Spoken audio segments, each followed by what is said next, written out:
लवकरात लवकर महाराष्ट्र गोसेवा आयोग आणि संपूर्ण गोशाळांनी एकत्रित येऊन शेतकऱ्यांनी एकत्रित येऊन लवकरात लवकर या विषयावर कुठला तरी निर्णय घेतला पाहिजे। कारण आज फक्त आपल्याच गोशाळेची नाही तर अनेक गोशाळेंची ही समस्या आहे। अनेक गोशाळेंचीच नाही तर महाराष्ट्रातील संपूर्ण शेतकऱ्याची ही समस्या आहे। आज शेतकरी या जर्सी गायच्या खोंडाला रस्त्यावर सोडून द्यायला लागले। रस्त्यावर वासरं सोडलेले देखील प्रचंड व्हिडिओ व्हायरल होतात आणि हे देखील व्हिडिओ तुम्ही या ठिकाणी पाहू शकता। जावली तालुका फलटण गावातील जावल सिद्धनाथ मंदिर परिसरात जर्सी गायचा खोंड सोडण्यात आला आहे। 4 ते 5 दिवसाचा हा खोंड त्याला काहीही खाता येत नाही। आज प्रत्येक परिसरात अशा प्रकारची परिस्थिती आहे। या रस्त्याच्या कडेला आपण पाहतोय ही 2 छोटीशी गायीची कालवड आहेत आणि ही कालवडी आताच या रस्त्याच्या कडेला शेतकऱ्यांनी सोडून दिलेली आपल्याला दिसत आहेत।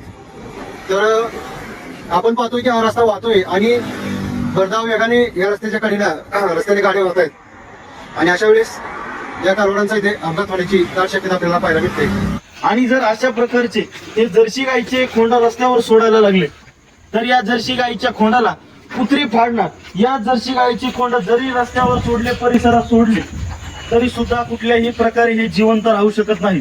त्यामुळे या जर्सी गायीच्या खोंडाचा लवकरात लवकर काहीतरी निर्णय घेतला गेला पाहिजे आणि या विषयावर कुठल्या तरी प्रकारचा कायदा लवकरात लवकर लागू झाला पाहिजे। त्याशिवाय या गंभीर असणाऱ्या समस्याचं कुठल्याही प्रकारचं निराकरण होणार नाही।